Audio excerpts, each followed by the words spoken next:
Moi, je regardais beaucoup de vidéos, j'essayais de m'entraîner, j'achetais des livres, enfin, j'étais vraiment un passionné, quoi. Donc, pour le coup, au bout d'un moment, je me suis vraiment posé la question de me dire qu'est-ce que je veux faire de ma vie? Est-ce que j'ai vraiment envie toute ma vie d'être dans un labo de chimie avec des éprouvettes et des pipettes et des choses comme ça? J'ai 19 ans, je veux pas faire, c'est pas le métier que je veux faire, c'est pas dedans que je vais être heureux. Je sais que je vais peut-être réussir ma vie dedans et j'aurai peut-être un bon poste plus tard, ce genre de choses, mais je pense pas que je serai heureux, donc je veux aller en cuisine. Ce que je veux faire, c'est de la cuisine.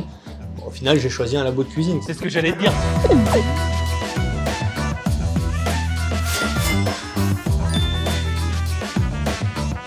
Salut les amis, bienvenue dans Les Chefs se mettent à table, l'émission où les grands noms de la gastronomie française nous ouvrent leur cœur et leur cuisine. Aujourd'hui, on est à Paris, il fait hyper chaud, je vous raconte pas. C'est pour ça que j'ai mis ma plus belle chemise, comme vous pouvez le voir. Et on reçoit un chef que vraiment, je voulais, recevoir avec impatience. Pourquoi? Parce qu'il vient d'avoir sa première étoile Michelin il y a tout juste 2 mois là. C'est tout frais, c'est tout chaud. On va en discuter avec lui. Il s'appelle Youssef, un chef discret qui va nous raconter ses origines, sa vision de la cuisine, comment il a été formé par les plus grands noms de la gastronomie française. Ça va être un épisode hyper intéressant. Installez-vous confortablement, mettez plein de glaçons dans un grand verre d'eau bien fraîche et préparez-vous à plonger dans l'univers de Youssef Marzouk. C'est tout de suite, c'est maintenant, les chefs se mettent à table. Allez, j'y vais, c'est par là. Youssef, merci de nous recevoir ici, Merci dans ton restaurant. Merci. C'est très sympa. Alors, tu sais, j'allais dire tu sais bien, mais ou pas, l'épisode long est aussi disponible en podcast. D'accord. Donc on part du principe que certains nous écoutent mais ne nous voient pas. D'accord. Donc première chose, si tu pouvais te présenter pour elles et eux qui ne nous voient pas. Ok. Qui es-tu? D'où viens-tu? Alors, donc je suis le chef Youssef Marzouk, chef du restaurant Aldéhyde à Paris, dans le 4e arrondissement. Une étoile Michelin depuis mars 2025. Voilà, on va en reparler. Mais alors, génial. Donc voilà. Bravo. Ouais, voilà qui je suis. Mille merci de nous recevoir ici. Eh ben, on est parti avec la toute première question que je pose à chaque fois. Okay. C'est quoi ton premier souvenir de repas, de plat? C'était où? C'était quoi? Raconte-nous. Moi, mon premier souvenir de cuisine, faut savoir déjà que je baigne dans le milieu depuis tout petit parce que mon père était chef pâtissier. Et ma mère et mon père ont acheté un restaurant l'année de ma naissance, en 93, un bistrot de quartier qui se situait à Poissy, dans le 78. Donc vraiment, j'ai baigné dans le milieu depuis tout petit. Enfin, j'ai toujours été dans les jupons de ma mère à cuisiner, qui était en cuisine. Elle cuisinait beaucoup, ma mère, elle aimait beaucoup ça, et elle cuisinait très bien aussi. Et mon père, du coup, faisait énormément de gâteaux, vu que c'était son métier, c'était aussi une de ses passions. Donc mon premier vrai souvenir pour le coup, moi, c'était mon premier gâteau que j'ai fait avec mon père. Je pense que je devais avoir 5-6 ans, quelque chose comme ça. C'était quelque chose d'assez simple, parce que c'était un gâteau au chocolat, donc c'était pas le gâteau le plus technique. Mais en tout cas, j'étais fier de l'avoir fait. J'étais fier déjà de passer du temps avec mon père, parce que c'est un métier qui est quand même très prenant, où du coup on travaille énormément. Donc ce genre de moments avec ses parents, moi je les appréciais énormément, parce qu'ils étaient quand même assez rares et donc ils étaient précieux. Et donc faire un gâteau avec mon père, c'était quelque chose, et la fierté de me dire que j'ai fait mon premier gâteau aussi, enfin de l'avoir fait un peu tout seul, avec lui qui m'aidait, qui me disait quoi faire, comment mélanger. Mais mon premier gâteau, c'était un peu mon premier souvenir et ma première fierté. Donc du sucré. Du sucré. Ok. Et non, j'imagine qu'à 5-6 ans, on se dit pas c'est le métier qu'on va vouloir faire. Pas tout de suite ou si? Pour le coup, moi si. Ah ouais, carrément? Ouais, c'était depuis petit, moi c'était quelque chose que j'ai toujours aimé, vu que j'ai toujours vu ça avec beaucoup d'admiration. Notamment, ma mère me disait que quand j'étais petit, j'étais pas un garçon turbulent en fait, spécialement, mais bon, j'étais un enfant, donc je jouais, il y avait beaucoup de choses, et souvent quand elle voulait me calmer, elle me racontait que petit, la façon de me calmer, c'était de me mettre devant l'émission de Joël Robuchon. Bon appétit, bien sûr. Et c'était une des seules façons de me faire taire, donc pour vous dire à quel point ce métier est quand même incroyable, assez prenant, et que j'aime beaucoup. C'est vraiment depuis tout petit, quoi. Je regardais ça, et c'est vrai que j'étais fasciné par Monsieur Robuchon qui cuisinait. Donc depuis tout petit, si pour moi c'était quelque chose, je savais, j'en avais envie depuis petit, et ça s'est concrétisé avec le temps. Et est-ce que ça veut dire qu'à l'école, quand on te demandait ce que tu voulais faire plus tard, tu disais quoi? Ah non, au début c'est vrai que pour le coup j'avais envie. Après j'avais envie, je pense comme tout enfant, on est passé par plein de métiers, archéologue, ce genre pompier, de trucs, plein de trucs quoi. Voilà, toutes ces choses-là. Ouais. plus je grandissais et plus je faisais de la cuisine justement, plus j'aimais faire ça et plus je me disais vraiment c'est quelque chose où ça me plaît, je me sens à l'aise, je me sens un peu ouais, comme si j'étais chez moi, enfin avec une certaine facilité, donc c'était quelque chose qui me plaisait. Et plus je grandissais, et plus je me disais ouais, c'est quelque chose dans lequel je pourrais m'épanouir, je pense. Et à quel moment on est passé de, tu sais, de vocation entre guillemets loisir à j'ai envie d'en faire mon métier, j'ai envie d'apprendre et à quel moment il y a eu Ce déclic. ouais, ce déclic? Bah moi pour le coup ça a été un peu plus tard parce que justement en fait quand j'étais adolescent, donc je crois que c'est en troisième où on va avoir une conseillère d'orientation, on nous dit qu'est-ce qu'on veut faire plus tard, enfin de quoi on a envie. Moi pour le coup à ce moment-là j'avais parlé de cuisine. Sauf que j'ai été un peu dissuadé par tout le monde parce que j'avais des très bons résultats à l'école, j'étais le genre de bon élève. Donc à l'époque, vu que c'était un peu une voie de garage, pour eux c'était un peu du gâchis. C'est-à-dire qu'ils me disaient bah non, tu as des très bonnes notes dans les sciences, dans ce genre de choses, va pas faire un métier, va pas faire ce genre de métier. C'était un peu dénigré à l'époque, faut dire ce qui est. Vraiment, on utilisait le terme voie de garage, c'était vraiment t'as pas de vocation, t'as pas de truc, bah va faire de la cuisine, ça va t'occuper un petit peu. C'était presque pour les cancres entre guillemets quoi. C'était un peu ça, donc pour eux c'était un peu du gâchis, notamment pour la conseillère d'orientation, mais mes parents surtout, comme je vous disais, donc étant donné qu'ils étaient du milieu, ma mère en tenant le restaurant, bah, elle bossait toute la journée, midi et soir. À l'époque c'était ouvert 6 jours sur 7, donc Wow. c'était quelque chose qui était très très prenant. Mon père pareil, du coup chef pâtissier, donc commençait très tôt le matin, finissait l'après-midi, tard l'après-midi, mais du coup il se couchait tôt parce que le lendemain il se relevait très tôt, donc ils ont connu vraiment la dureté du métier, ils voyaient un peu ce que c'était, donc ils n'ont pas vraiment voulu ça pour leurs enfants, ils voulaient plus nous pousser vers des métiers intellectuels pour qu'on puisse bien gagner notre vie et surtout avoir du temps pour nous. C'était un peu ce qu'ils voulaient. Donc on a tous été poussés avec mes sœurs. Moi j'ai 3 sœurs, j'ai 2 grandes sœurs et une petite sœur. Et du coup bah, ma première sœur est avocate, ma deuxième est médecin. Moi, du coup, étant donné que j'avais aussi des grandes facilités vers les sciences, on m'a poussé à faire des sciences et j'avais beaucoup de facilité avec la chimie. Donc, avec le temps, on m'a poussé à être ingénieur en chimie. Et ma dernière sœur, elle a fini ses études de vétérinaire. Ah oui, donc voilà. 4 cursus Voilà. plutôt, on va dire, plutôt pointus quand même. Plutôt scientifique. Ah, c'est clair. Voilà. Et donc moi, au début, donc quand on a 14 ans, et que surtout c'est pas nos parents nous poussent un peu à faire ça, on n'a pas trop. Je dirais que j'avais pas la force mentale et pas la force de décision à l'époque à 14 ans de m'opposer à tout le monde. Donc je suis allé vers les sciences, surtout que bah, comme je vous disais, j'avais des facilités aussi et j'étais fort dedans, donc autant continuer et pousser un peu le bouchon. Donc j'ai fait un bac général, j'ai fait un bac scientifique que j'ai obtenu avec mention et après ça donc je suis parti faire une année en fac de chimie à l'UPMC dans le 5e arrondissement pour du coup continuer des études pour me disant bah, je vais être ingénieur en chimie. C'était un peu la voie que j'avais choisie au début et à la fin de ma première année c'est pas que je me plaisais pas parce qu'au final j'ai validé mon année, ça s'est très très bien passé mais au bout d'un an, je me suis un peu posé des questions en me disant qu'est-ce qui me plaît, qu'est-ce qui me fait vibrer. Et au final, la cuisine, ça me fait toujours vibrer. Alors, c'est la question que j'allais te poser. Tu continuais en terminale, en fac, à cuisiner comme ça? Toujours. Non, j'ai toujours cuisiné, j'ai toujours regardé ce qui se passait. Et à l'époque, il y avait le début des émissions de cuisine aussi Top Chef, donc ça mettait des étoiles dans les yeux. Moi, je regardais beaucoup de vidéos, j'essayais de m'entraîner, j'achetais des livres, enfin, j'étais vraiment un passionné, quoi. Donc, pour le coup, au bout d'un moment, je me suis vraiment posé la question de me dire qu'est-ce que je veux faire de ma vie? Est-ce que j'ai vraiment envie toute ma vie d'être dans un labo de chimie avec des éprouvettes et des pipettes et des choses comme ça? Bon, au final, j'ai choisi un labo de cuisine, quoi. C'est ce que j'allais dire, parfois, c'est un peu ça aussi, ce que tu fais. Donc, à la fin de cette année, j'ai dit, bah, je me suis un peu là, du coup, j'étais un peu plus âgé, donc plus de caractère, plus de décision. Et je me suis dit, voilà, j'ai 19 ans. Je veux pas faire, c'est pas le métier que je veux faire, c'est pas dedans que je vais être heureux. Je sais que je vais peut-être réussir ma vie dedans et j'aurai peut-être un bon poste plus tard, ce genre de choses, mais je pense pas que je serai heureux. Donc je veux aller en cuisine. Ce que je veux faire, c'est de la cuisine. Donc je me suis un peu opposé à mes parents à l'époque, qui n'étaient pas du tout pour que je fasse de la cuisine. Alors qu'est-ce qu'ils t'ont dit alors du coup? Ils étaient contre? Ah, ils étaient complètement contre. À l'époque, ouais, ils voulaient pas du tout, en me disant voilà que c'était un métier qui était physique, qui était contraignant en termes d'horaire, en termes de vie sociale, ce qui est vrai, hein, ce qui est d'ailleurs faut se le dire, hein, c'est toujours une réalité dans le métier, mais voilà, ils ont vraiment essayé de me dissuader et moi j'étais là, non, je veux faire, c'est ce que je veux faire, c'est ce que je veux faire.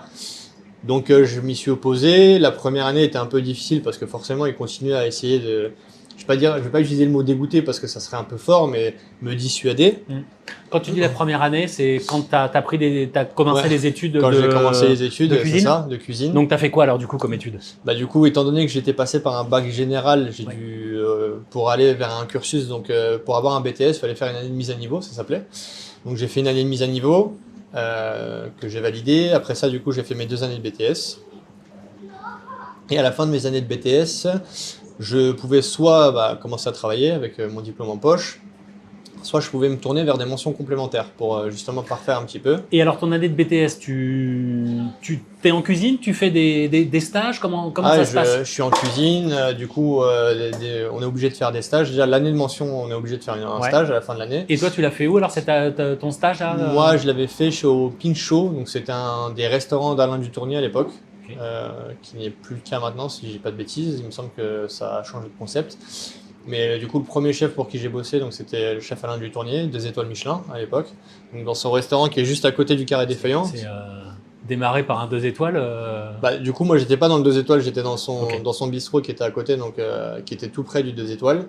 Donc j'ai fait mes 4 mois de stage là-bas, ça s'est très bien passé. Et ensuite, donc première année de BTS, on a un stage aussi à faire à la fin de l'année, et c'est là que je rencontre du coup mon premier mentor, le chef Raoux, qui à l'époque n'était pas encore MOF et qui a passé le MOF du coup pendant que je travaillais avec lui, au Café de la Paix. Donc j'ai fait mon stage là-bas. À la fin de mon stage, ça se passait tellement bien, et moi pour le coup, quand j'ai repris les études de cuisine, j'avais 20 ans. Et dans ma tête, ça a toujours été, je me suis toujours dit, je suis en retard, il faut que je rattrape mon retard. Parce que il y en a qui démarrent à 14 ans, il y en a qui démarrent à 16 ans. Enfin, moi, j'arrivais à 20 ans en me disant, j'ai entre 4 et 6 ans de retard par rapport à d'autres personnes. Donc, il faut que je tape dedans et il faut que je rattrape. Comment tu fais pour rattraper le retard? Ou comment tu fais pour te dire faut que je rattrape le retard? Bah, on bosse plus que les autres déjà. On essaye de bosser plus que les autres. Le week-end, je me renseigne beaucoup sur les techniques de cuisine. Enfin, je me renseigne beaucoup.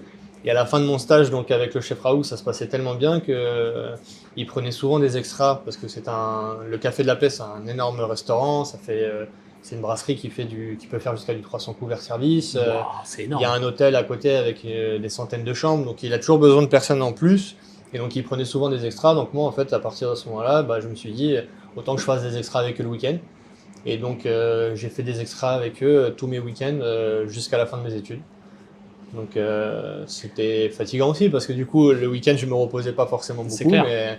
mais ça me permettait, on va dire, de continuer à apprendre, à parfaire ma technique, à avoir des choses. Donc C'est la question que j'allais te poser. Qu'est-ce qui il t'a vraiment fait progresser dans tout un tas d'approches de ton métier, le chef? pour le coup il était, on sent le côté MOF, le mot transmission chez eux c'est pas n'importe quoi, et c'est vraiment genre le maître mot qu'il y a chez lui. Il adore apprendre, il adore.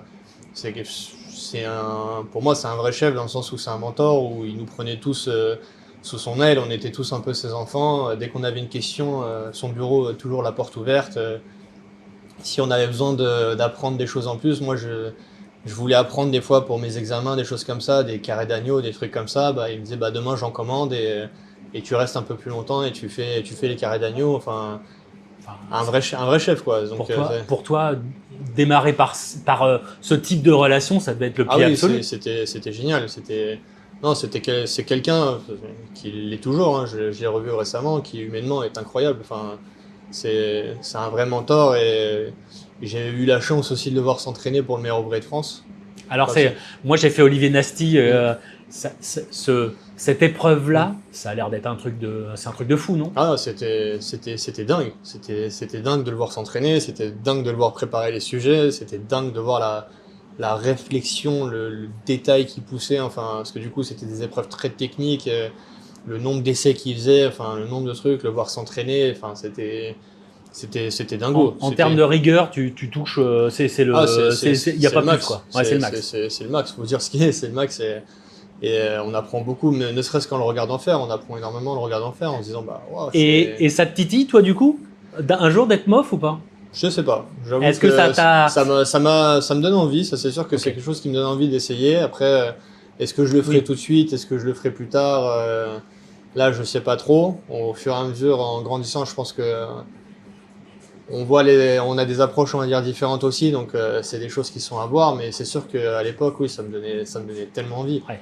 Mais encore une fois, c'est quelque chose qui est très prenant, c'est un concours qui dure plusieurs années. Parce que ça aurait pu aussi te rebuter, et te dire, ah non, moi je ferai jamais ça a l'air trop dur, c'est un truc de dingue. Non, toi, au contraire, ça te motive, quoi. Bah, ça motive et ça pousse à l'excellence. Je Ouais. pense que c'est surtout ça, c'est qu'au fur et à mesure des années, on a côtoyé que des gens qui sont excellents, on a côtoyé que l'excellence, la rigueur, donc c'est sûr que ça donne envie. Quand on a envie et qu'on voit quelqu'un comme ça, c'est un bel exemple, c'est sûr. Puis pour le coup, ça doit être le seul moment, peut-être, où tu as une vraie distinction personnelle. Quand t'es Pour le mof, coup, c'est oui. toi. Ah oui, c'est ce que disait le chef Nasty dans une interview, je suis d'accord avec lui. Il y a beaucoup de distinctions qui sont collectives. L'étoile Michelin, c'est collectif. Enfin, les récompenses Goemio, ce genre de choses, c'est collectif. Là, pour le coup, un concours, c'est toi et toi-même. C'est toi face à toi. Et donc, c'est sûr que c'est très valorisant pour sa personne parce qu'au final, c'est nos mains qui ont produit ça. C'est pas tout un travail d'équipe. Non pas que le travail d'équipe, c'est pas valorisant du tout. Bien sûr. C'est pas la même chose. Bien sûr. Mais voilà, c'est deux approches différentes et c'est sûr que là, voir ça, enfin moi à l'époque, ça me donnait des étoiles dans les yeux. Donc là, tu vois ça, tu es en première année de BTS. C'est ça, quand tu côtoies. Je le rencontre en première année. Ok. Quand il s'entraînait, j'étais en deuxième année. Et la deuxième année, tu continues à être. Tu fais un stage aussi chez lui ou tu changes Du coup, non, je suis toujours en extra, donc tous les week-ends chez lui.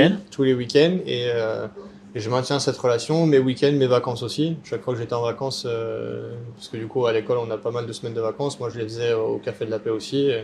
Je demandais à faire des semaines là-bas et je les faisais. Donc j'ai pu voir un peu tous les postes là-bas. C'était comme je disais, c'était une grande maison, il y avait beaucoup de points de vente surtout. Enfin, j'ai pu voir les banquets, j'ai pu voir les petits déjeuners, j'ai pu voir le Café de la Paix, j'ai pu voir le room service. Donc j'ai vraiment voulu un peu toucher à tout et voir un petit peu de tout pour prendre un petit peu partout ce qu'il y avait à prendre de chacun et pour continuer ensuite, quoi. Tu penses qu'à la fin de ces 2 ans, tu as rattrapé le retard que tu estimais avoir au début? Non, toujours pas. Pour moi, toujours pas. T'as un peu quand même. Mais voilà, j'ai repris, on va dire, voilà. Le gap L'écart se réduisait, mais Génial. pour moi, j'étais toujours en retard, donc je continuais. Et du coup, à la fin de mon BTS, quand j'ai mon diplôme, moi, je me dis qu'on me propose de faire une mention en pâtisserie, une mention complémentaire à la dessert de restaurant. Ayant un père pâtissier, moi j'ai toujours voulu un peu être touche à tout. Et du coup, je me suis dit autant y aller. Et surtout, ce qui était génial, c'est qu'à l'époque, le professeur qui s'occupait de la mention, monsieur Jean-François Gauthier, que je salue, il s'occupait aussi de former les gens pour le championnat de France des desserts. Et l'année d'avant, donc en 2015, juste avant que moi je fasse cette année, donc en 2016, le champion de France des desserts était de mon lycée, Baptiste. Donc je me disais, voilà, s'il a réussi à entraîner quelqu'un, ok, c'est la personne qui a fait le travail et tout, mais pour moi, ça veut dire quand même qu'il a un certain niveau. Il a un coach. Il a un vrai coach, et donc il y a quelque chose à faire, et donc ça me donnait encore plus envie de le faire. Mais du coup, à ce moment-là, donc tu viens de terminer ton BTS, tu sais pas encore si tu voudrais être dans le salé, dans le sucré, dans les deux, ou tu dis je vais toucher à tout pour l'instant et après. Moi, j'ai toujours voulu faire les deux. Ah ouais. Parce que mon goal aussi, ça a toujours été de me dire qu'un jour, je serai chef de mon restaurant. J'ai jamais voulu... les hôtels, tout ça, j'adore et tout. C'est des belles maisons, on apprend énormément. Mais je me suis toujours mis en tête qu'un jour, je serai chef de mon restaurant. Parce que c'est ce que j'ai vu avec mes parents. Et l'idée, c'était de me dire, je sais que le métier, quand on commence, c'est compliqué. Quand on ouvre un restaurant, c'est compliqué. Je ne vais pas forcément avoir...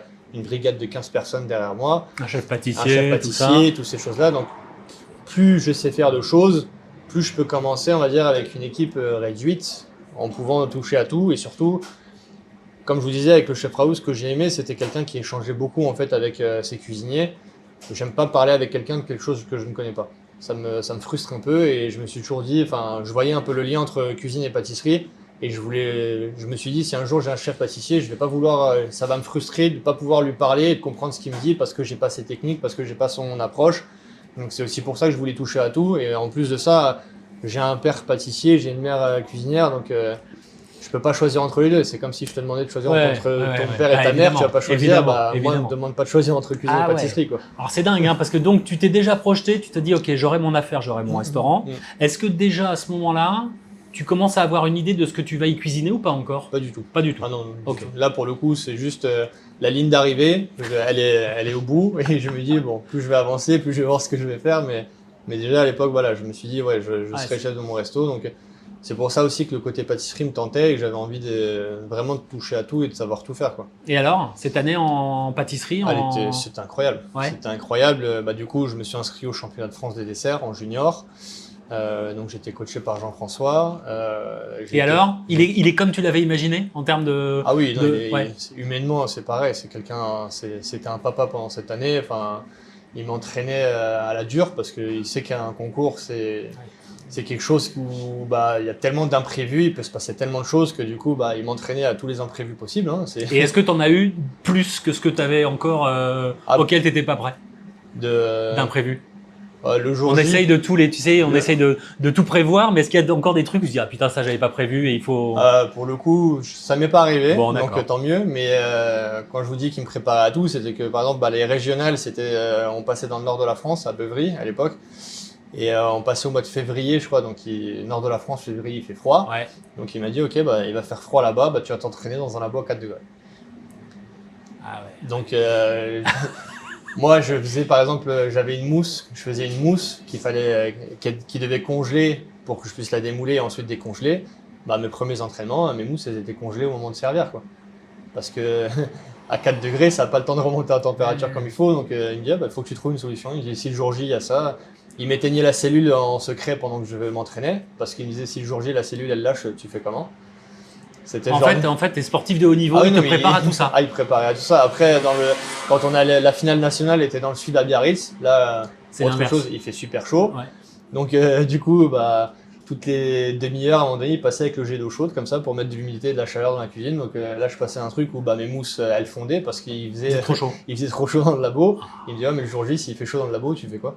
Ah ouais. Il éteignait le four, enfin, voilà, ce genre de truc. Ouais. Vraiment, Il te prépare à il toutes prépare, les voilà. éventualités. Il prépare à beaucoup d'éventualités, parce qu'il lui-même disait je peux pas tout prévoir parce qu'on ne sait pas ce qui se passe le jour J, mais ouais, il était très fort et ce que j'ai aimé surtout cette année, c'est comme je disais, j'avais toujours ce côté où je me pensais en retard. Et pour moi, cette année-là, en une année, j'ai pris 2-3 ans d'expérience d'un coup, quoi. Ah, Parce que voilà. j'ai tellement Ça y est. appris avec lui, il m'a donné énormément Là, de recettes. le gap, tu l'as. Je commençais à rattraper un petit peu, j'estimais rattraper mon retard à cette époque. Et alors, le championnat, il se passe comment alors, junior? Bah, du coup, il se passe que je finis 5e régional, Ouais. 5e national, je gagne les régionales donc dans le nord. Et ensuite au national, donc je perds au national. Et justement à l'époque, moi je m'étais dit, bah, si je gagne le championnat, pour moi ça veut dire que je dois continuer en pâtisserie et vraiment aller que sur le côté pâtisserie. Je me suis dit, bah, si je perds, c'est que je retourne en cuisine. Bah, du coup, j'ai perdu, donc je suis retourné à côté cuisine. Et alors, tu Mais- gagnais? T'aurais continué qu'en pâtisserie? Ouais, je pense, oui. Je pense. Je m'étais mis ça en tête. Ok. Et du coup, bah, donc, à la fin, donc, je gagne pas le championnat, mais je regrette rien du tout parce que j'ai tellement appris, j'ai rencontré des personnes tellement incroyables. La personne qui a gagné, Morgane Rimbaud, j'entretiens toujours des super relations avec elle, je la vois encore, on se parle assez souvent. Donc, non, pour le coup, le championnat de France, c'est vraiment une famille et je revois souvent les gens du championnat, donc c'est top. C'est une aventure aussi humaine de ce que tu nous racontes Ah ouais, là. non, hein. c'était vraiment incroyable. C'est vraiment quelque chose d'incroyable que je recommande à tout passionné de faire. Mais du coup, donc à la fin de cette année de pâtisserie, où j'ai eu la chance aussi de faire des stages, j'ai été au Bristol à Épicure pendant 2 mois, pendant plus de 2 mois, et ensuite j'ai fait le Taïwan aussi, 2 étoiles avec François Dobinet en pâtisserie à l'époque. Donc j'ai vraiment beaucoup appris cette année en pâtisserie. J'étais très très content de ça et pour le coup, il y avait le côté salé qui commençait à me manquer aussi, donc je voulais retourner en cuisine. Et à cette époque-là, donc le chef Raoux, donc j'entretenais toujours des bonnes relations avec lui et son chef adjoint, Frédéric Gardette. Et à l'époque, donc il partait du Café de la Paix, il allait au Péninsula.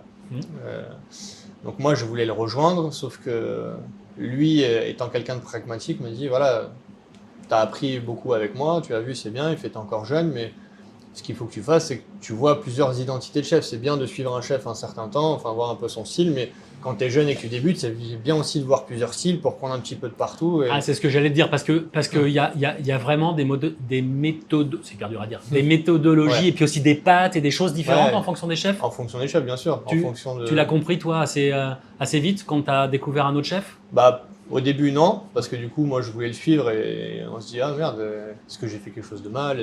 Pourquoi il veut plus de moi? Enfin, il y a ce côté un petit peu genre, ah merde, j'ai peut-être fait une bêtise. Mais en fait, non, c'était vraiment pour mon bien qu'il voulait que je le fasse.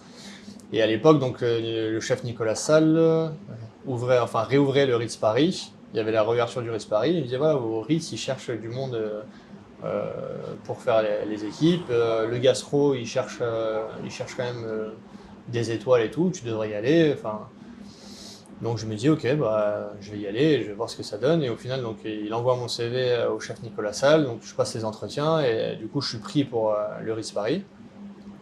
Et c'est là où démarre donc l'aventure là-bas et j'y suis resté un peu plus de 2 ans. C'est ta première, on va dire que c'est ta première expérience post-scolarité. C'est ça. Ton premier job, c'est Ritz Paris. Mon premier CDI, c'est exactement ça. Oh, merde. C'est mon premier CDI. Mon premier CDI, c'est Ritz Paris. Donc c'était top et du coup à l'époque c'est là où j'ai rencontré beaucoup d'amis avec qui je travaille encore notamment. Je pense à Louis qui travaille avec nous, que j'ai rencontré au Ritz, William Béquin, donc le chef exécutif maintenant du Cheval Blanc Paris, Alexandre Montmarche, Gaëtan Thibert, ce genre de personnes ou des frères d'armes que j'ai rencontrés là-bas et ça a été une expérience de fou dans le sens où on a eu 2 étoiles rapidement à la table de l'Espadon. On était une équipe très jeune aussi à l'époque aussi, c'est ça aussi qui faisait notre force. Vous aviez à peu près quel âge en moyenne d'âge? J'étais le plus âgé entre guillemets, sans compter les sous-chefs et eux, mais des commis au chef de parti, j'étais le plus âgé, j'avais 24 ans. Ah ouais. On était une équipe entre 19 et 24 ans et on avait 2 étoiles Michelin. Incroyable. Donc pour le coup à l'époque c'était vraiment top et c'est vraiment parce qu'on avait des sous-chefs et des chefs qui étaient. Alors tu démarres par quoi toi? Tu fais quel poste en arrivant? Je suis 2e commis au garde-manger, donc on démarre tout en bas et on monte les échelons au fur et à mesure. Alors qu'est-ce que ça fait un 2e commis au garde-manger au Ritz à 24 ans? Ça fait quoi? Ça fait les amuse-bouches, ça fait les canapés, ça fait les vinaigrettes, ça fait les petites choses comme ça mais qui sont très importantes et plus on y arrive et plus on a envie, plus on essaie de se dégager du temps pour aller voir d'autres choses et plus du coup on nous donne des responsabilités, des choses à faire et c'était ce qui était génial, c'est qu'on avait on était une équipe, si je peux dire, de mort de faim, qu'on avait tous faim, on avait tous envie d'apprendre, on était tous jeunes et tout, donc ça donnait vraiment cette cohésion, on était une équipe de fous, on sortait tout le temps, on allait boire des coups tous ensemble, enfin c'était génial. Ouais, donc en fait, malgré la jeunesse, etc., vous tirez pas dans les pattes pour essayer d'avoir la place de l'autre, vous tirez tous vers le haut. On se tire tous vers le haut. Ah ouais, donc c'est génial. On était une vraie bande de potes qui bossaient ensemble, donc c'était super. Et dès que quelqu'un était un peu en difficulté, les autres allaient l'aider, enfin c'était génial. Et les chefs au-dessus de nous, comme je vous dis, les sous-chefs, les chefs, ils avaient un niveau technique tellement dingue qu'au final, nous, on avait tous envie d'apprendre. Et comme au-dessus, ils étaient très très doués, du coup, on les poussait à nous montrer des choses et tout. Parce que, alors donc toi, avec tes, on va dire, 4-5 ans d'expérience à peu près à ce moment-là, tu vois la technicité des chefs là, tu dis les mecs ou les filles sont d'un niveau mais remarquable. Oui. Ah oui, non, ils étaient dingues. William Béquin, niveau de dingue, Alexandre Montmarche, niveau de dingue. Le chef à l'époque, Frédéric Marquet, technicité incroyable. En termes de goût, ils avaient des palais aussi. Ils nous ont fait découvrir des choses. C'était ouf. Et là aussi, quand tu as un niveau comme ça sur tes chefs, t'apprends plus vite. On apprend plus vite, c'est sûr qu'on apprend beaucoup plus vite. Et surtout quand on a envie d'apprendre, c'est sûr qu'on les pousse un peu à nous montrer des choses, à tout ce genre de choses. Donc ça aide. Je ne vais pas dire si tu avais un truc que tu pourrais retenir, mais qu'est-ce qui t'a marqué pendant ces années-là? Justement, d'apprentissage, qu'est-ce que tu pourrais dire? Ah waouh, ce truc, ça a pas bouleversé ma manière de travailler, mais tu vois, quelque chose que tu continues encore à faire maintenant. Il y a un truc peut-être que tu aurais… C'est une bonne question. J'avoue que je ne me suis jamais penché dessus, mais je pense qu'il m'a fait du bien là-bas, je pense que là-bas, c'est là où j'ai appris énormément de technique. Peut-être le plus de technicité, le plus de savoir-faire. C'était vraiment là-bas. Surtout que, étant donné que je démarrais d'en bas, donc j'avais tout à apprendre. Donc toutes les bases, pour moi, je les ai apprises là-bas. Consommer un jus, lever du poisson, enfin tout ce genre de choses. Et c'est vrai que pour le coup, c'était assez dingue. Et le fait qu'on soit un gastro, on avait des produits d'exception aussi. Donc ça donne envie. Quand on apprend avec le meilleur du meilleur, c'est sûr, apprendre avec du bar de ligne top qualité qui a été pêché dans la nuit et qu'on reçoit le matin, bah, c'est… Ah, c'était ça le Ah niveau oui, du… c'était ça le niveau, c'était ce genre de choses, c'était le genre de produit. Donc c'est sûr que là-bas, l'excellence, ça m'a vraiment mis le pied à l'étrier sur l'excellence là-bas. C'est ce qui était cool, quoi. Découvrir des produits d'exception que j'avais jamais goûté, la truffe blanche, du caviar, c'était des choses, je les avais vues qu'à la télé, j'avais jamais goûté. Donc j'avais jamais goûté de morilles de ma vie, par exemple. J'ai mangé mes premières morilles au Ritz, c'était Et dingue. alors, de tout ça, c'est quoi pas le mets, mais le truc qui t'a le plus… tu vois, tu dis waouh, quand même, ça, si tu pouvais en cuisiner, pas tous les jours, mais tu vois ce que je veux dire, c'est quoi le truc qui t'a le plus Ouais, je pense que marqué? c'est la simplicité de certains plats et je pense notamment à un des plats signature là-bas, c'était le bar fenouil et olive. Dit comme ça, c'est super simple, mais tout était tellement bien fait, bien calibré que Comment c'était? Raconte-nous. bah, c'était un bar qui était cuit dans un courbouillon avec fenouil séché, purée de fenouil, mini fenouil juste glacé dans une très très bonne huile d'olive. J'ai appris aussi là-bas un produit, c'est les amandons d'olive. C'est la petite graine qui est à l'intérieur du noyau d'olive qu'on vient récupérer Alors en tu faisant quoi? une Tu poudre. casses le noyau? Ah, ça arrivait déjà prêt. Pour le coup, ça c'était déjà arrivé prêt. Donc nous on les faisait torréfier, on faisait une poudre avec, on faisait des préparations. Donc c'est quelque chose que des produits très très simples, mais tout mis bout à bout, ça donnait un plat, un très grand plat, quoi. C'est le genre de choses. Et de temps en temps rajouter du caviar dessus, bah, ça prenait encore une dimension supplémentaire. Bar caviar, ce genre de choses où ouais, entre guillemets, c'est très simple, mais toute cette simplicité mis bout à bout avec une technique parfaite, avec un assaisonnement parfait, donnait un plat avec beaucoup d'émotion, quoi. Ouais, parce que j'imagine qu'en termes de, comment dirais-je, de réflexion, de conception, il y a dû falloir du temps pour entre guillemets accoucher d'un plat comme ça. C'est un travail, c'est un gros travail, quoi, non? Ah, je pense que ça se fait pas comme ça. c'est quelque chose qui s'est fait au fur et à mesure du temps par le chef Nicolas Salle. Ça faisait des années qu'il travaillait dessus, donc je pense que nous on est arrivé, on va dire, sur la 10e version. Donc c'est sûr que quand on arrive sur la fin, on dit ouais, c'est quelque chose de grand, mais je pense que ça a dû prendre des années, ouais, pour créer un plat comme ça. Et alors, à la fin de ces 2 ans, tu termines, t'es quel poste alors? 2 ans après. Chef de partie, du coup. Ouais. Et j'ai eu la chance, du coup, de faire tous les postes de la cuisine. Et c'est aussi pour ça que j'avais envie, à la fin, de bouger. De me dire, bah, c'est prétentieux, je pense, de dire j'ai fait le tour, parce que je pense que dans une cuisine, au final, avec du recul, maintenant, je me dis qu'on n'a jamais fait le tour d'une cuisine. On n'a jamais tout vu, c'est pas possible. Mais à l'époque, je me suis dit, voilà, j'ai vu ce que pour moi j'avais à voir. Et j'avais toujours cette phrase en tête, du coup, j'avais compris du chef Raoult, tu as besoin de voir des pâtes différentes, tu as besoin de voir des choses différentes tant que tu es jeune. Et donc là, moi, au bout de 2 ans, en ayant vu quand même pas mal de choses au Ritz, je me suis dit, bah, c'est le moment de bouger un petit peu et d'aller voir un peu autre chose. Et avant que tu nous racontes la suite, t'as fait aussi du sucré au Ritz ou t'as fait que du salé? Alors, j'ai pas fait de sucré, Ok. mais étant donné que du coup, j'ai toujours eu ce bec sucré, je me suis très bien entendu avec le chef François Perret. J'allais souvent en pâtisserie, je m'entendais très bien avec les pâtissiers, donc j'étais souvent dans leurs pâtes pour aller goûter ce qu'ils faisaient. Et alors, qu'est-ce que tu penses de ce que tu as pu goûter? Alors, c'était fou, ça aussi, c'était vraiment dingue. La façon dont il crée, c'était dingue. Enfin, j'ai pu voir aussi du coup tous les essais, bah, ça soit ce qu'il fait maintenant, donc les barquettes, la barquette vanille caramel, l'entremet l'entremet marbré, son marbré aussi, enfin toutes ces choses-là, j'ai pu voir un peu comment il procédait, et c'était vraiment top. Et étant donné que je m'entendais bien, et surtout l'avantage au Ritz, c'était que sur le gastro, la cuisine d'envoi, donc là où on mettait les finitions pour envoyer les plats, il y avait la cuisine d'envoi pâtisserie juste à côté.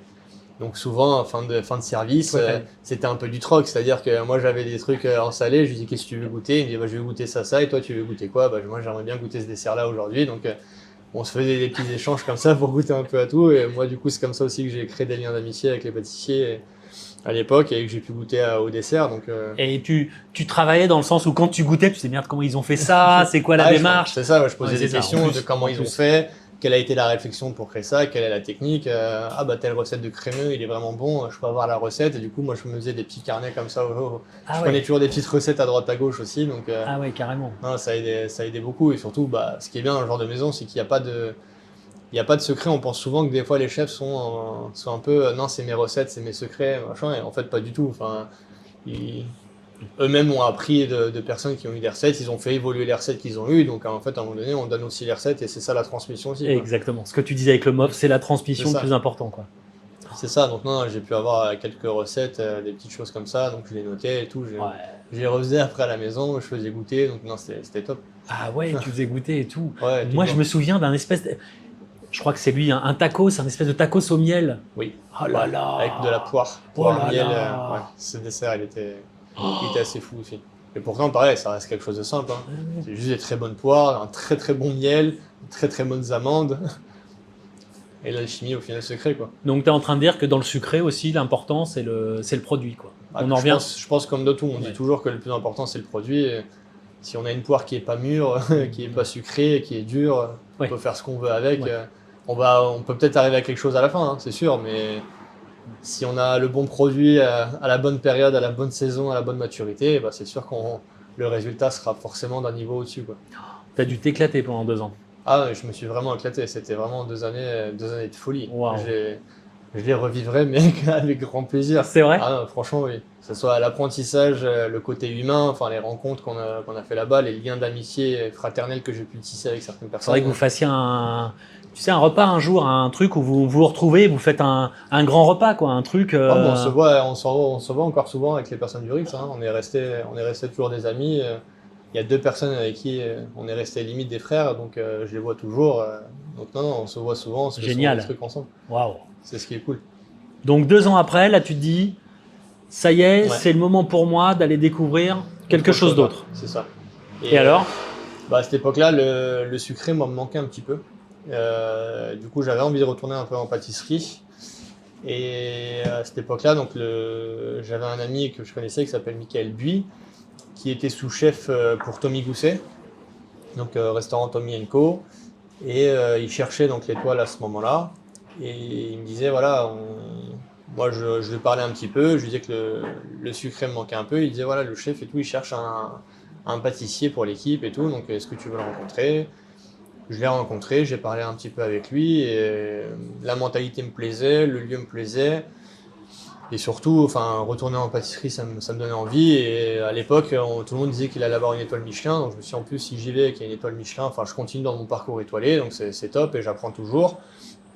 Au final, j'accepte le poste, donc je deviens le pâtissier là-bas à 26 ans. 26 ans du coup. Bon, tu l'as rattrapé ton retard, du coup. Hein. 24, tu étais encore un peu à la. Comme tu 24, dis, du coup, j'étais deuxième commis. à la traîne, mais du coup, 26, bravo. Hein. Je commence et du coup, donc j'accepte. Quand je démarre, bah, l'étoile Michelin tombe. Enfin, je crois une semaine après. Oh, t'arrives et tombe, bravo. Ouais, je suis arrivé, elle est tombée, donc c'est pas grâce à moi. Hein. Du coup, pour le coup, j'ai rien mais à si, voir. mais si, mais si. Mais du coup, donc l'étoile tombe. Donc là-bas, pareil, j'ai la possibilité de créer aussi, enfin, carte blanche avec le chef. On échange beaucoup. Et ce qui me plaisait beaucoup là-bas, c'était aussi que c'était un restaurant, on va dire. Pour moi, ce qui m'a aussi beaucoup plu, c'était que je me disais, si un jour j'ai un restaurant, ça serait plus dans ce type-là. C'est-à-dire que là-bas, j'apprends vraiment. J'avais envie d'apprendre aussi le côté gestion, de tenir un restaurant, de voir les coûts matières, les costs, ce genre de choses. Parce que dans les hôtels, comme je vous dis, c'est très beau, il y a beaucoup de choses, mais là-bas, les moyens sont. Tu parles pas de rentabilité, tu parle pas forcément de ce genre Si, de truc. faut pas perdre d'argent. Voilà, Oui. faut pas perdre d'argent, mais je veux Ouais. dire par là, dans ce genre de restaurant, pour moi, si on gagne pas d'argent, pour eux, c'est pas grave. Tant qu'on n'en perd pas, c'est le but, mais si on n'en gagne pas, c'est pas grave non plus. Mais voilà, avoir un restaurant où apprendre ce que c'est, savoir faire tourner, savoir faire vivre un restaurant, une économie, tout ça. Donc j'avais envie de le voir avec lui, et le chef était c'est un très très bon gestionnaire, donc je savais que j'avais beaucoup à apprendre aussi à ce sujet-là avec lui, donc c'est aussi pour ça que j'y suis allé. Et ce qui me plaisait aussi là-bas, c'était le côté aussi un peu cosmopolite. Là-bas, du coup, Tommy Gousset, donc le chef, est cambodgien. Son sous-chef, Michael, était vietnamien. Son chef de partie était japonais. Son deuxième chef de partie était brésilien. Moi, je suis tunisien. On avait un chef de partie qui était coréen, un qui était français. Enfin, il y avait vraiment ce côté où super cosmopolite, et j'avais envie un peu de découvrir un peu d'autres cuisines et sortir un peu du côté très français, on va dire. C'est vrai que le côté français, c'est génial, c'est une des meilleures cuisines du monde, très technique, tout ce qu'on veut. Mais j'avais envie d'un peu d'ouverture d'esprit, donc là-bas, je savais que je pouvais en avoir. Et donc c'est pour ça aussi que j'y suis allé, et ouais, j'ai énormément appris là-bas. Ah ouais, ça t'a apporté. Alors, juste, je reviens un tout petit peu. On parlera après de la partie, comment dirais-je, cuisine avec peut-être les nouvelles, pas techniques, mais saveurs que tu aurais pu découvrir avec tes camarades de jeu. Mais tu disais qu'il t'a appris à la gestion, enfin, tu as pu commencer à étudier ça. Ça veut dire que ça, y a un gouffre entre la théorie à l'école et la pratique?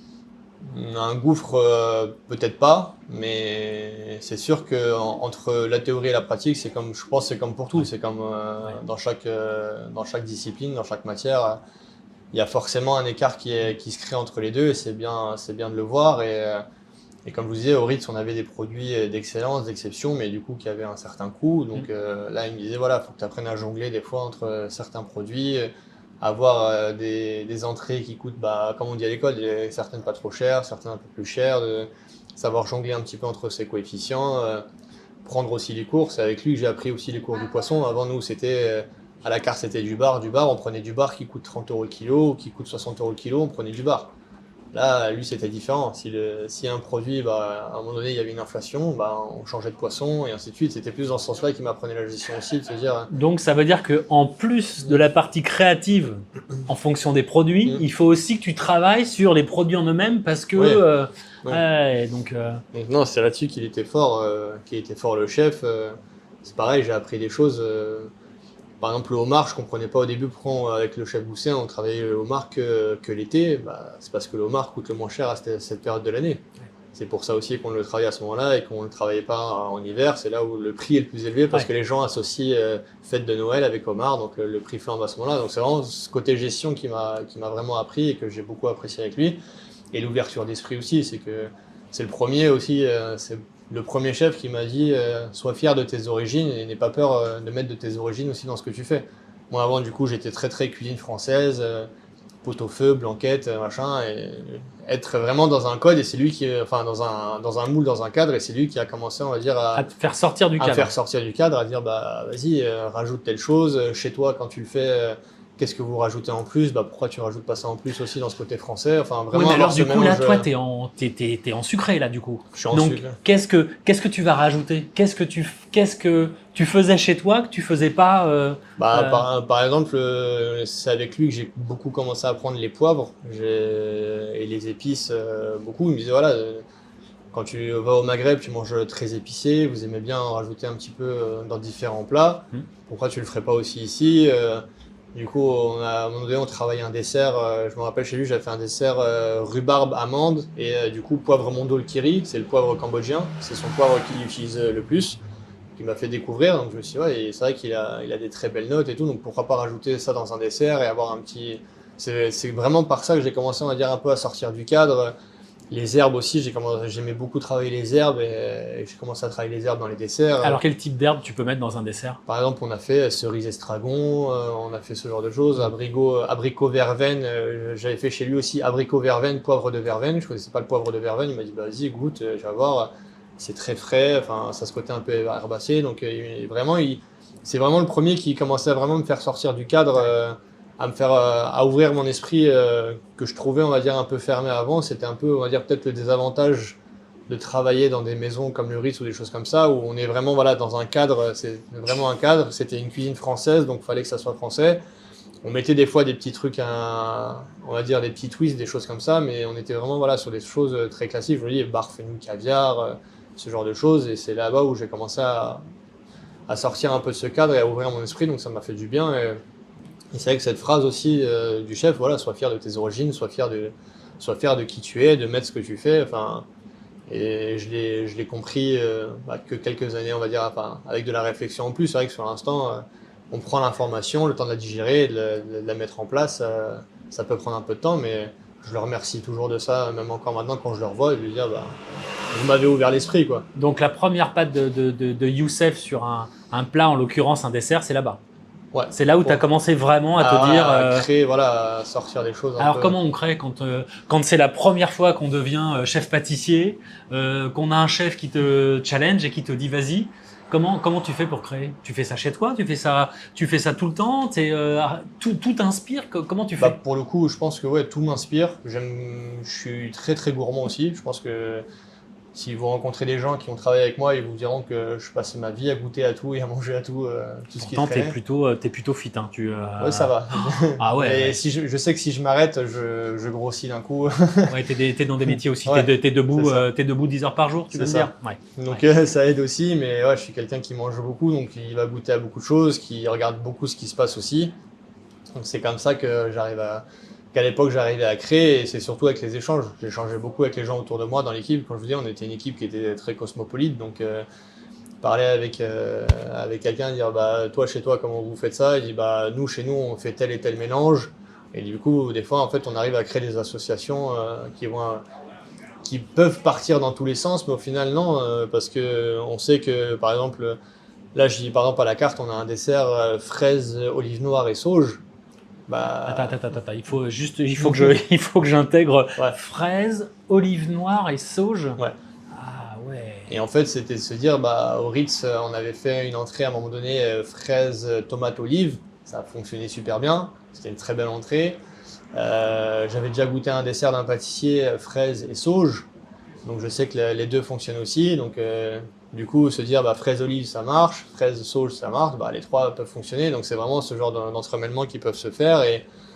Et après, je sais pas si. Je pense que beaucoup de gens du métier sont un peu pareils, mais on arrive au fur et à mesure, à force de goûter les choses, à imaginer aussi les goûts dans nos têtes. Moi, je sais que j'arrive à. Ah, tu fais comme ça, toi, tu fonctionnes comme J'arrive ça? aussi comme ça. Quand on me dit, bah ouais, j'aimerais essayer telle ou telle chose, dans ma tête, je me pose 2 secondes, je réfléchis un peu et j'arrive en fait un peu à imaginer le goût dans ma tête et me dire, ouais, je pense que ça peut fonctionner. Donc il y a ce côté-là, et je me sers aussi un peu du côté chimie, dans le sens où pendant mes années de chimie, j'avais pu voir aussi que j'avais un prof qui nous disait que souvent, quand des ingrédients ont un certain pourcentage de molécules en commun, ça fonctionne. Et notamment fraises et sauge, par exemple, ils ont beaucoup de molécules en commun, et c'est ça qui fait aussi que ça fonctionne. Et pareil, fraises et olives ont beaucoup de molécules en commun. Donc au final, c'est aussi par là que je rejoins un peu le côté chimiste, et que du coup, je peux créer des mélanges aussi. C'est tout un ensemble de réflexions qui fait que j'arrive à créer comme ça. Et c'est aussi, bah, au début, je pense comme tout le monde, on goûte un peu partout, on va goûter beaucoup de choses, et on se dit, ah bah j'ai goûté ça, je trouvais ça bon, j'ai vu ça sur les réseaux, j'ai vu ça à tel endroit, dans tel restaurant, de tel chef qui fait, donc j'aimerais bien essayer aussi. On essaye, on goûte, enfin c'est aussi beaucoup d'essais, il faut dire la vérité. Ça sort pas comme ça, quoi. Est-ce que tu as un dessert qui t'a vraiment marqué? Tu vois, des desserts que tu aurais créé chez Tony, un dessert où tu dis, ouais, celui-là, j'en suis pas le plus fier, tu vois, ou peut-être c'est ce que tu préfères juste d'un point de vue goût. Est-ce qu'il y a un truc où tu dis, waouh, j'ai un plat signature, un dessert signature? Bah ici, oui, du coup, on a un dessert signature ici. Ouais. Chocolat fumé tagette. Et en fait, c'était une revisite de l'After Eight, parce que l'After Eight, c'était le dessert préféré de mon grand-père. Que je mangeais avec lui en Tunisie, ou à l'époque en Tunisie, tous les étés avec ma mère, on lui amenait des boîtes et des boîtes d'After Eight, parce que quand on y allait, c'était dans les années 2000, donc il n'y avait pas ce côté mondialisation, il n'y avait pas ce côté où maintenant, bah, là-bas, il y a des carrefours, il y a toutes ces choses-là, mais à l'époque, quand on voulait quelque chose de France, bah, fallait que la famille de France l'amène. Donc on avait toujours des valises et des valises avec ma mère, voilà, de cadeaux pour la famille. Et ça, c'était un des cadeaux pour mon grand-père, donc j'avais toujours le plaisir de lui apporter chaque été sa petite boîte, lui donner, il était content. Il m'en donnait un, il en prenait un, je le mangeais avec lui. Alors que je détestais ça en plus. C'est ce que je raconte ici aux clients, c'est que l'After Eight, enfin, j'en ai goûté un il y a pas longtemps, c'est pas bon, c'est pas fou non plus, quoi. C'est quelque chose qui est très fort, c'est très mentolé, c'est très chocolat. Et puis très sucré aussi, j'imagine. Il y a un peu aussi, de tout. Voilà, c'est un peu tout. Tout ce qu'il faut pas, c'est dedans. Mais il y avait le plaisir du moment partagé avec son grand-père. C'est le moment, bien sûr. Et donc ce dessert-là, ouais, j'en suis fier parce que vraiment c'est un bel hommage à mon grand-père. J'ai rajouté une note fumée parce que mon grand-père, quand je le dégustais avec lui, il sentait tout le temps la fumée quand je le dégustais. Et ce qui est drôle, c'est ce que je raconte aux clients aussi, c'est qu'il sentait la fumée, mais pas parce qu'il fumait, mais parce qu'il conduisait une très très vieille mobilette qu'il avait depuis des années et des années. Et donc en fait, il a toujours une odeur de pot d'échappement qui l'accompagnait. Le 2 temps, la vieille mobilette, ça sent le... Ah, génial. Ah oui, je vois bien. Et donc vraiment, c'est pour immerger les gens dans le souvenir. Et ça, c'est quelque chose que j'ai appris au fur et à mesure de mes expériences, c'est que quand on veut créer un plat qui donne de l'émotion à quelqu'un, le mieux c'est d'utiliser ses souvenirs d'enfance. On dit toujours, voilà, et on voit des chefs qui disent je vais retravailler la blanquette de ma grand-mère, tel plat, ou ce genre de choses qu'ils ont goûté, parce que quand on cuisine avec du souvenir, en fait ce que je trouve beau, c'est qu'on peut pas faire moins bien, on peut pas faire mauvais. Quand on fait un souvenir... parce que c'est fait avec le cœur, c'est quoi? C'est fait avec le cœur, c'est fait avec tout ça, même si on est dans un métier des fois qui est physique, qui est compliqué, qui est fatigant, ou des fois on dort pas beaucoup. Il y a des moments où on peut, entre guillemets, je veux dire, prendre des raccourcis, ça nous arrive aussi des fois. Quand on a un plat avec des souvenirs, je trouve qu'on n'arrive pas à prendre de raccourcis parce que ça nous tient tellement à cœur de le faire bien, qu'au final on le fait toujours bien et c'est quelque chose qui bouge pas. Donc, Et puis j'imagine que toi, quand tu es là et qu'on goûte ton dessert, et que ton client se régale, tu dois avoir une banane, c'est comme sûr. ça. Quoi. C'est Tu sûr, dois être oui. tellement content. Mais c'est sûr, et c'est pour ça qu'au fur et à mesure, on a réussi à créer des cuisines de souvenirs, et j'aime bien avoir ce côté où on s'inspire des voyages qu'on a pu faire, mais pas que de moi, hein, même des équipes de manière générale. Bien sûr. Savoir ce qu'ils mangeaient jeunes, qu'est-ce qui leur plaisait aussi, mais ouais, avoir une cuisine avec des souvenirs, avec ce genre de choses, c'est là où justement on arrive à créer, je trouve, le plus d'émotions. Ici, le pré-dessert, par exemple, j'ai retravaillé mon petit déjeuner d'enfance. Quand j'étais petit, ma mère, elle me faisait un dessert tunisien qui s'appelle le sgougou. C'est de la crème de pomme de pin. Donc c'est quelque chose qui est quand même assez amer et astringent. Et souvent, sur cette crème, pour l'adoucir par-dessus, on met une crème, soit on met une crème nature, soit elle faisait une crème à base de géranium rosa, parce que le géranium rosa, c'est sa fleur préférée. Et donc moi, quand j'étais petit, comme je vous dis, c'est quelque chose d'assez amer et astringent. J'avais entre 6 et 10 ans, donc moi je mangeais que la crème de géranium parce que c'est sucré, c'était bon, ça avait un goût floral. Et dès que je tombais sur la partie amère, je lui donnais, et ça la rendait dingue, parce que surtout qu'elle le faisait maison, enfin les graines, elle les moulait elle-même, elle les pressait elle-même, donc c'était un sacré travail pour faire ce dessert, et elle voyait toutes ces heures mis comme ça. Sur le coin de la table. Mange-le toi, et je le mangerai pas, donc ça la rendait un peu folle. Maintenant je kiffe ça, c'est super bon, mais ouais, du coup, j'avais ce côté géranium, et mon père, du coup, étant pâtissier, il faisait pour chaque fête de Pâques, il faisait de la citronnade dans la boîte où il bossait pour les fêtes juives, parce qu'il travaillait donc avec son patron était de la communauté juive. Donc il préparait beaucoup de citronnade, de l'orgeat, ce genre de choses, et donc elle nous servait donc le géranium avec un verre de citronnade du coup qui était fait maison. Et donc en fait j'ai pris ces deux saveurs-là et j'ai fait un pré-dessert avec ces deux saveurs pour immerger les gens dans le souvenir en disant voilà, ça c'était mon petit déjeuner d'enfance. Incroyable. Et c'est vrai que là pour le coup à chaque fois les gens, enfin outre le fait qu'ils le trouvent très bon, avoir le souvenir, avoir l'explicatif, avoir tout ça, ça donne une dimension supplémentaire. Ouais, le storytelling est génial. Le storytelling est génial, donc Ouais. ça donne une dimension supplémentaire au plat, et ça crée aussi une émotion en plus pour le client. Ah, oui, mais c'est chouette d'avoir en fait c'est toi quoi. Voilà, c'est ton lieu, c'est toi, et quelque part on mange une part de toi, de tes souvenirs, de ta famille. C'est super, c'est super. Et oui, à vivre, à goûter, ça doit être vraiment forcément.